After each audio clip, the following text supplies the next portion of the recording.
नमस्कार, मैं हूं संजय शर्मा। आप देख रहे हैं 4 PM न्यूज नेटवर्क। अमेठी और रायबरेली के चुनाव में बहुत तड़का लग रहा है। सोनिया गांधी के आने के बाद केवल रायबरेली पर ही असर नहीं पड़ा, बल्कि अमेठी में भी तापमान बढ़ गया है। अभय द्विवेदी भी मान रहे हैं कि अमेठी में स्मृति ईरानी फंस गई हैं, और अमेठी से जो रिपोर्ट आ रही है उसमें लग रहा है कि स्मृति ईरानी हार ना जाए। अगर स्मृति ईरानी हारती हैं तो एक भाजपा के लिए बहुत बड़ा झटका होगा, क्योंकि राहुल गांधी के करीबी उनके परिवार के सदस्य ही अगर अमेठी में स्मृति को हरा दिया तो चीज बदल जाएगी, सीन बदल जाएगा। मैंने पूछा अभय जी से मसला क्या है। योगी आदित्यनाथ की करीबी विधायक अदिति सिंह रायबरेली में भारतीय जनता पार्टी के प्रत्याशी का प्रचार ही नहीं कर रही, अंदर अंदर विरोध कर रही है। तो ये छत्रियों का मसला क्या है। अमेठी में करणी सेना के लोग गांव गांव में जाके शपथ करा रहे हैं कि भाजपा को वोट नहीं करना है। इन सारे बातों पे हम लोगों ने अभय द्विवेदी जी से बात करी। आप परिचित हैं उनसे, रोज शो करते हैं हम उनके साथ। बहुत शानदार पत्रकार, एबीपी पे आप उनको रोज देखते रहते हैं। चलते हैं सीधे उनसे सारी बातें पूछते हैं। उससे पहले प्लीज चैनल को ज्वाइन कीजिएगा। 4 PM न्यूज नेटवर्क पे स्वागत है अभय द्विवेदी जी। रायबरेली में सोनिया गांधी आई, मंच पर जो भाव भगवा थी राहुल गांधी की, अखिलेश की, वो बहुत शानदार थी। सोनिया गांधी के आने के बाद क्या लगता है आपको, अमेठी में स्मृति ईरानी जिस बुरी तरह से फंसी हुई हैं, उस पर क्या असर पड़ेगा सोनिया गांधी के रायबरेली में एक शो को, एक भीड़ को, एक बड़ी भीड़ को संबोधित करने के बाद? देखिए, रायबरेली में तो पहले से ही कांग्रेस का हाथ ऊंचा है। अगर सोनिया गांधी वहां से लड़ती तो पहले से जो वीआईपी कॉन्स्टिट्यूएंसीज के जो सर्वे हुए थे, सी वोटर ने भी सर्वे कराया था, तो उसमें तो वो कह रहे थे कि वो उनका जीतना बिल्कुल शर्तिया तय है। लेकिन उसके बाद में लेकिन सोनिया गांधी राज्यसभा में चली गई राजस्थान से। उसके बाद में चर्चा हुई और एक लंबा अटकलों का दौर चला। फिर अंततः राहुल गांधी रायबरेली से लड़ना उनका तय हुआ। तो राहुल गांधी तो पहले से ही चुनाव में बहुत आगे हैं। जितनी मेरे पास खबरें आई हैं, जितने लोगों से मैंने सुना है, पहले मेरा अंदाजा ये था कि अमित शाह इसमें विशेष दिलचस्पी देंगे और राहुल गांधी को रायबरेली में फंसाने की कोशिश करेंगे।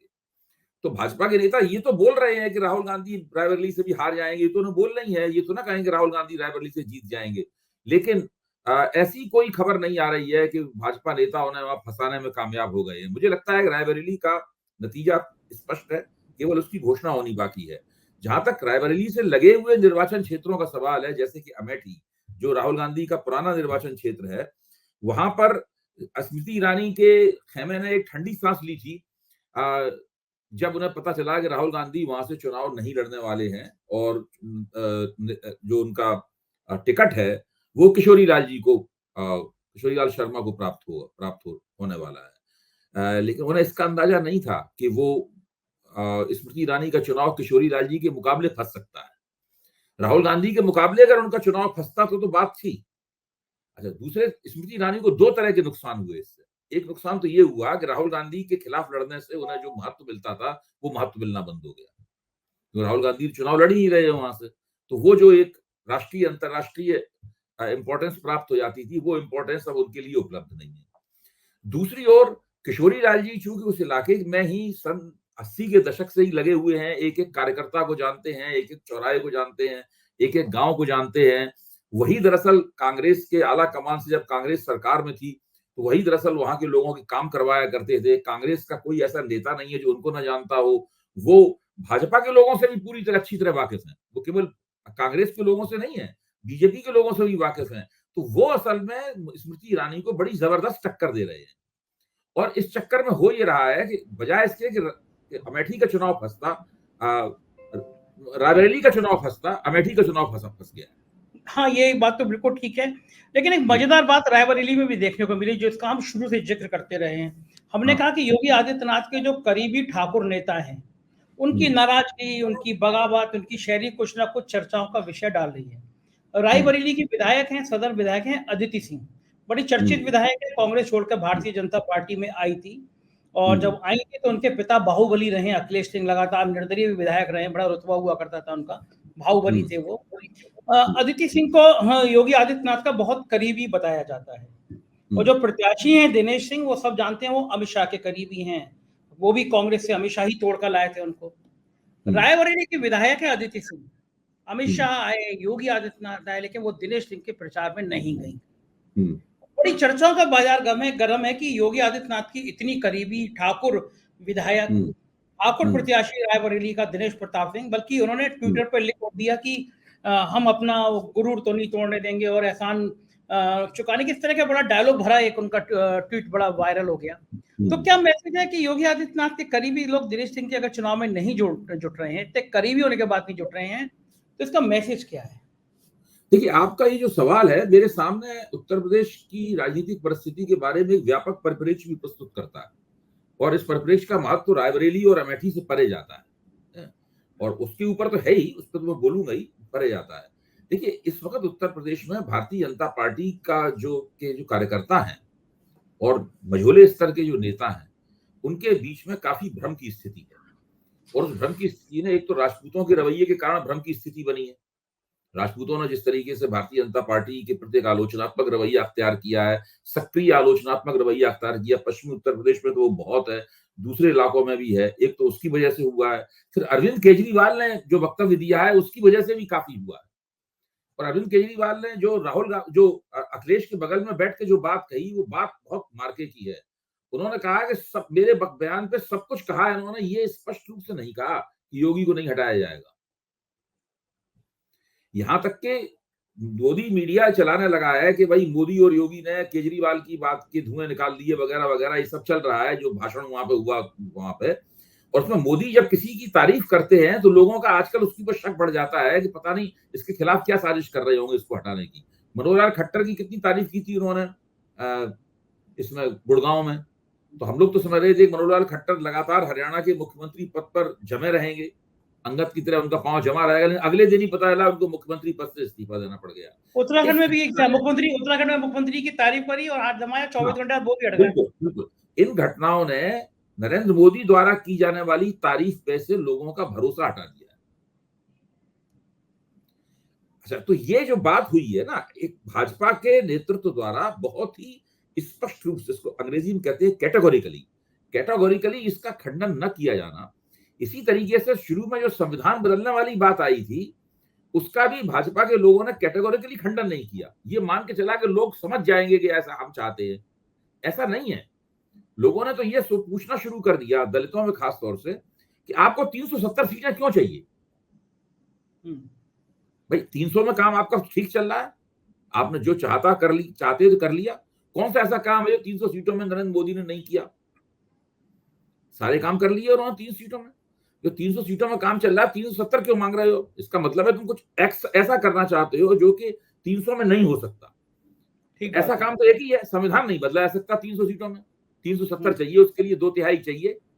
तो ये चीज जो है ना, पढ़े लिखे दलितों में, जो दलित समाज के नेतृत्व में पहुंच गए हैं, उनके बीच में ये काफी घर कर गई है। तो ये तमाम बातें जो है ना, एक बड़ा व्यापक परिप्रेक्ष्य पेश करती हैं कि भाजपा की तरफ से कुछ मसलों का स्पष्ट खंडन नहीं होता है। न तो मोदी के मसले का स्पष्ट खंडन हुआ है, नहीं भाजपा की तरफ से जब राजपूतों ने भी नाराजगी व्यक्त की, भाजपा की तरफ से कोई आधिकारिक वक्तव्य नहीं आया कि ये जो अफवाह है कि राजपूत हमारे खिलाफ है।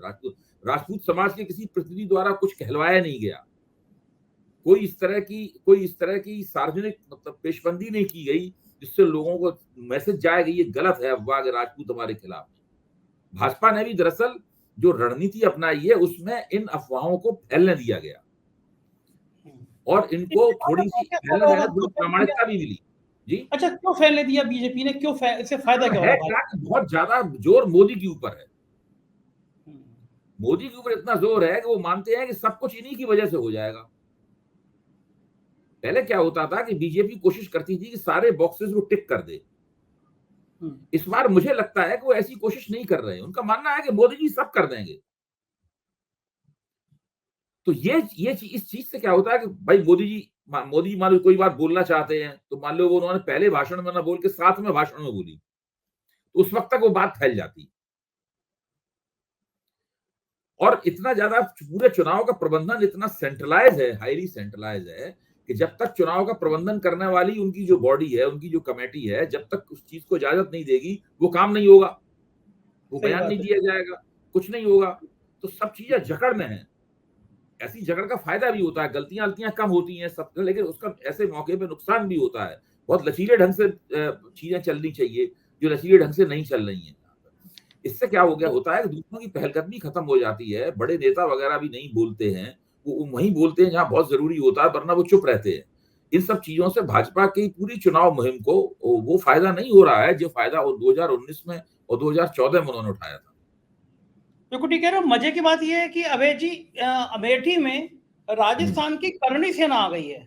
वहां के एमएलसी हैं कांग्रेस के एक्स एमएलसी दीपक सिंह, उन पे मुकदमा लिखा दिया गया और दीपक सिंह ने मेरे इंटरव्यू में कहा कि स्मृति ईरानी के इशारे पे ये मुकदमा लिखाया गया मेरे खिलाफ। उसकी वजह से ठाकुर बड़ा भड़क गए। दीपक सिंह बड़े लोकप्रिय नेता हैं, तो राजस्थान की करणी सेना आ गई। करणी सेना गांव में जाके शपथ दिला रही है क्षत्रियों को कि कुछ भी हो जाए स्मृति ईरानी को वोट नहीं करना। अमेठी का तो सीन ही बदलते हुए नजर आ रहा है कि अगर लग रहा है कि देखिए अगर इससे आप जो राजस्थान की करणी सेना का जिक्र किया, इसलिए उसका मौका उठाकर मैं ये राजस्थान में राजपूतों की क्या भूमिका रही। देखिए जाटों ने तो खुल के भारतीय जनता पार्टी के खिलाफ वोट किया, जाट कांग्रेस के साथ थे। राजस्थान में राजपूतों के एक बड़े हिस्से में काफी भारतीय जनता पार्टी के रवैये के प्रति असंतोष था। जो वसुंधरा राजे के साथ व्यवहार किया गया और दूसरे राजपूत नेताओं के साथ जो व्यवहार किया गया उससे, अच्छा वहां राजपूत भी दो तरह के हैं, एक तो राजघराने वाले राजपूत हैं, दूसरे को राबड़ा राजपूत बोलते हैं उनको, जो कि राजघराने के नहीं है लेकिन राजपूत हैं। उन्हें राजपूत होने पे अपने गर्व भी है, मतलब जो है वो उतने ज्यादा पैसे नहीं है उनके पास, उतना ज्यादा रुतबा नहीं है, उतनी ज्यादा जमीनें नहीं है, लेकिन वो राजपूत हैं। तो जो राबड़ा राजपूत हैं उनको बहुत नाराजगी है भारतीय जनता पार्टी की, और उसका बहुत बुरा बुरा असर। देखिए वहां पे राजपूत, जाट और मीणा और गुर्जर, इन चार समुदायों ने काफी भारतीय जनता पार्टी के खिलाफ माहौल बनाने में मदद की है वहां पर। और सचिन पायलट ने की इसमें एक भूमिका रही है, अशोक गहलोत की तो रही है भूमिका, लेकिन सचिन पायलट की एक खास तौर से भूमिका रही है, क्योंकि गुर्जरों और मीणाओं को इस असंतोष के साथ जाटों को जोड़ने में सचिन पायलट की भूमिका रही है। अब ये उत्तर प्रदेश में ये लोग आ गए हैं तो यहाँ भी वो अपनी भूमिका निभाएंगे। उत्तर प्रदेश में पहले से ही राजपूत समाज में इस तरह की जमीन तैयार है।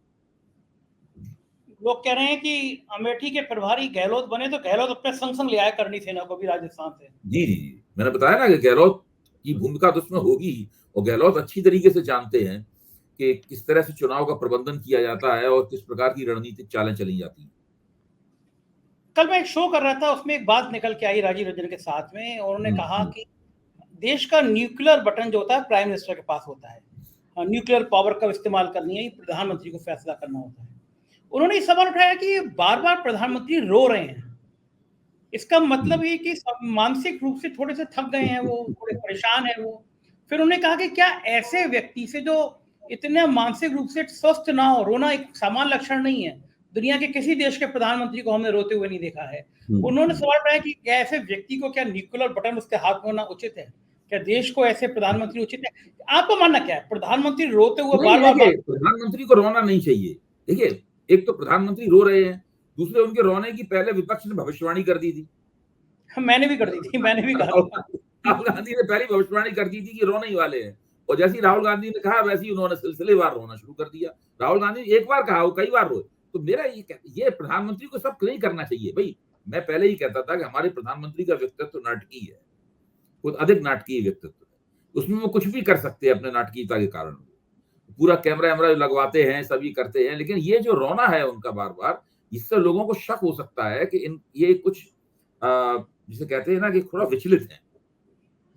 और जो व्यक्ति विचलित हो, हाँ जो व्यक्ति विचलित हो उस पर तो भरोसा नहीं किया सकता कि भाई इतनी बड़ी जिम्मेदारी, न्यूक्लियर एटमी बटन दबाने की जिम्मेदारी वो ठंडे दिमाग से निभाएगा। एटमी बटन दबाने का निर्णय तो बहुत ही ठंडे दिमाग से लिया जाता है। एक ऐसे न तो उसको गुस्से में होना चाहिए, न दुख में होना चाहिए, न जोश में होना चाहिए व्यक्ति को। बहुत ही ठंडे दिमाग से, बहुत ही सुविचारित तरीके से ही ऊंच नीच सब सोच के, दाएं बाएं सब सोच के एक व्यक्ति तय करेगा कि एटमी बटन दबाया जाए नहीं दबाया जाए। ये तो जो शक उठाया गया है, शक में काफी दम है। अबे जी, एक जैकी यादव हैं, ट्विटर पे बहुत एक्टिव रहते हैं, जर्नलिस्ट हैं शायद, उन्होंने एक ट्वीट किया है। वो लिखा है 13 तारीख को मुंबई के एक इलाके में होर्डिंग गिरने से 16 लोगों की मौत हो गई थी। इस हादसे में अभिनेता कार्तिक आर्यन के मामा मामी की मौत हो गई। नरेंद्र मोदी जी इसी इलाके में 48 घंटे बाद रोड शो करते हैं। इतनी दुखद घटना होने के बावजूद भी उन्होंने अपना रोड शो कैंसिल नहीं किया और न ही उन्होंने इस हादसे पर वहां कोई बात की, जबकि कार्तिक आर्यन के मामा मामी का शव 56 घंटे बाद मिला है। ये मरने वाले लोग किसकी लापरवाही से मरे ये तो दूर की बात है, मगर मोदी जी का ये व्यवहार बेहद ही चिंताजनक है। एक तरफ रोड शो चल रहा था, दूसरी तरफ मृतकों के ऊपर से मलबा हटाया जा रहा था। क्या किसी नेता को इतना संवेदनहीन होना चाहिए? होर्डिंग करने से 16 लोग मर गए, तब भी रोड शो 48 घंटे बाद। देखिए, बेहतर ये होता कि उस रोड शो को थोड़ा स्थगित कर देते। वो असल में दिक्कत क्या है कि महाराष्ट्र में चुनाव तो भारतीय जनता पार्टी के गले में अटका हुआ है। महाराष्ट्र का चुनाव भारतीय जनता पार्टी के गले में अटके हुए छछूंदर की तरह हो गया है। ना वो उगलते बनता है, ना निगलते बनता है। मैं बता रहा हूं कि बिहार, कर्नाटक और सब जगह भूल जाइए, महाराष्ट्र में भाजपा को सबसे बड़ा नुकसान होने जा रहा है। कई लोग कह रहे हैं ये बात। हाँ, महाराष्ट्र गड्ढा बनने जा रहा है भाजपा के लिए। तो ये बात कई लोग कह रहे इसलिए हैं। इसलिए महाराष्ट्र के बारे में, और आप रोड शो की और रैली की बात कर रहे हैं।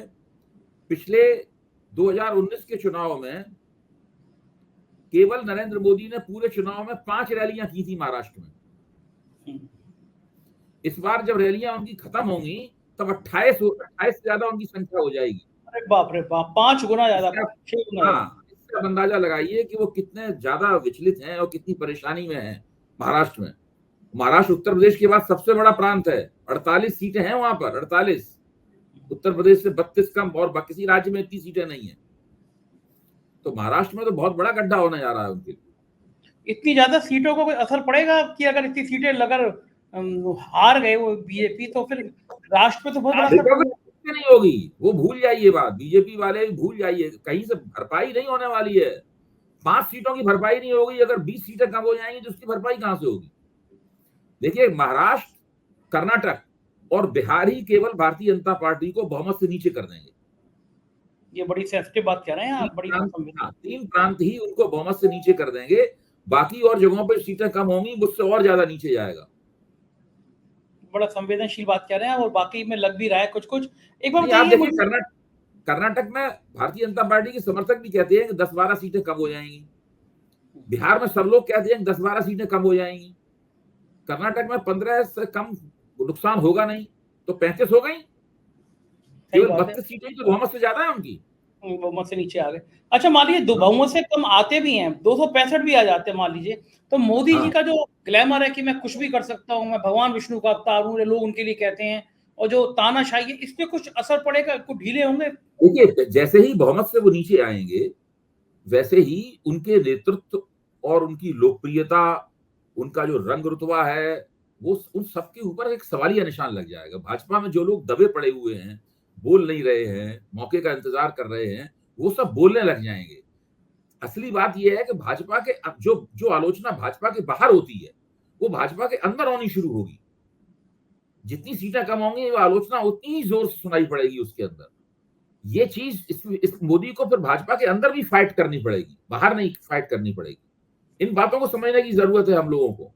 अगर मोदी जी की 80 सीटें कम हो जाती हैं, और या 100 सीटें मोदी जी की कम हो जाती हैं, तो आप समझिए कि वो तो जब भारतीय जनता पार्टी के दफ्तर जाएंगे, दीनदयाल उपाध्याय मार्ग के ऊपर, जो एक 5 सितारा दफ्तर है, जहां पर मोदी जी के ऊपर जाने कितने बार उन लोगों ने गुलाब की पत्तियां बरसाई हैं, जब वो वहां पर जाएंगे, तो वहां पे कोई जब कार्यकर्ताओं को संबोधित करेंगे, तो कोई भी खड़े होकर बीच में पूछ सकता है कि जरा बताइए ना भाई कि सीटें कम कैसे हो गई। कठिन सवाल होंगे उस समय, कठिन सवाल होंगे। अच्छा, कुछ पता नहीं है कि बात आलोचना का एंगल क्या हो। देखिए, हम लोगों को कुछ नहीं पता है कि भाजपा के कार्यकर्ताओं के मन में क्या चल रहा है। भाजपा कार्यकर्ता क्या सोच रहा है इस वक्त, हमें नहीं पता है। सही बात है, बिल्कुल ठीक बात है। मुझे एक बात का जवाब और दीजिए कि उत्तर प्रदेश में प्रधानमंत्री जी लगातार रैलियां कर रहे हैं, लेकिन अब राम मंदिर का मुद्दा गर्म नहीं कर रहे हैं, जबकि योगी आदित्यनाथ ने कहा है आज की चुनाव 2 लोगों के बीच में है, राम भक्तों का, राम द्रोहियों के बीच में। यानी कि अगर कोई इंसान बीजेपी को नहीं मानता, वोट नहीं करता, तो वो रामद्रोही हो गया, वो राम की पूजा करे। राम मंदिर तो मुद्दा है ही नहीं। अभी देखिए, अमेरिका की एक बड़े विश्वविद्यालय में पढ़ाते हैं प्रोफेसर आशुतोष वार्ष्णेय, बहुत बड़े दुनिया के राजनीति शास्त्री हैं। वो अभी पूरे उत्तर प्रदेश में बहुत, उन्होंने अमेठी, मोहनलालगंज, बहुत बाराबंकी, बहुत दौरे किए उन्होंने। और उसके बाद से जब उनकी बातचीत मैंने सुनी, तो वो तो साफ तौर पर कहते हैं कि एक चीज पूरी तरीके से अनुपस्थित है, वो है राम मंदिर। इस चीज में कोई शक नहीं है। अगर लोग अपनी तरफ से तो जिक्र नहीं करते हैं। अगर उनसे पूछो भी, लोग कहते हैं हाँ बहुत अच्छी बात है, बन गया, अच्छी बात है, दर्शन करने जाएंगे, या जो दर्शन कराए वो कहते हैं हम दर्शन कराए, बड़ा मजा आया, बड़ा आध्यात्मिक आनंद की प्राप्ति हुई। लेकिन उसका चुनाव से कोई क्या ताल्लुक है? उसका चुनाव से उसका कोई ताल्लुक नहीं। देखिए, मोदी जी को जो वोट मिलना है मिलेगा, राम मंदिर की वजह से नहीं मिलेगा। भाजपा को जो वोट मिलेगा इसमें कोई शक नहीं, काफी वोट मिलेगा, लेकिन वो राम मंदिर की वजह से नहीं होगा। राम मंदिर एक चुनावी मुद्दे से बिल्कुल है ही नहीं। राम मंदिर, उसने भारतीय जनता पार्टी की चुनावी कैंपेन में राम मंदिर ने कोई मदद नहीं की। इसलिए जो आदित्यनाथ जी जो कहते हैं वो कहते रहे, वो बात दूसरी है, कहने पे किसी की रोक नहीं है, लेकिन जनता में उसका कोई परचेज नहीं है, कोई करेंसी नहीं है राम मंदिर के मुद्दे।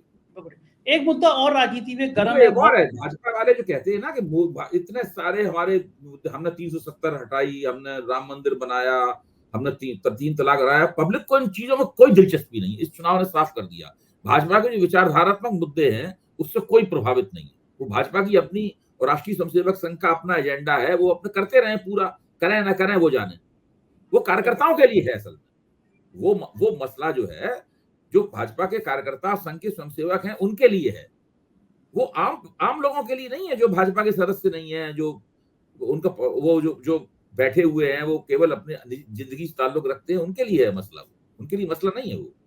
ठीक है। एक बड़ा मुद्दा और उठ रहा है, वो दिल्ली में स्वाति मालीवाल का है। आपको लगता है कि अरविंद केजरीवाल को बहुत नुकसान हुआ इस प्रकरण से? स्वाति मालीवाल ये मसला, अभी इस मसले पे कोई टिप्पणी करने से पहले हमें देखना चाहिए इसमें डेवलपमेंट्स हो रहे हैं इसके। अभी आम आदमी पार्टी ने एक वीडियो डाला है उसी जगह का जहां के आरोप लगाया जाता है स्वाति मालीवाल की पिटाई हुई। उस वीडियो में तो वो स्वाति मालीवाल दहाड़ रही हैं, वो तो वहां पर अरविंद केजरीवाल के स्टाफ से कह रही हैं कि मैं तुम्हारी नौकरी खा जाऊंगी, मैं ये करूंगी वो करूंगी, और वो साला गंजा कहाँ है, मतलब गालियां देते हुए वो दिखाई जा रही है उसके अंदर। तो वो ये मसला जो है क्या, अभी पूरी तरीके से स्पष्ट नहीं हुआ है। इसलिए इसमें ये मान लेना कि इसमें अरविंद केजरीवाल को नुकसान भी हो सकता है, लेकिन पहले मसला उस मुकाम तक पहुंच जाए जहां हम लोगों को यकीन हो जाए कि मामला है क्या। दिल्ली का चुनाव भी बड़ा रोचक है। मुझे लगता है कि इसके ऊपर निगाह रखनी चाहिए। एक अगले 24 घंटे में या 12 घंटे में ये और विकसित होगा, मतलब मसला।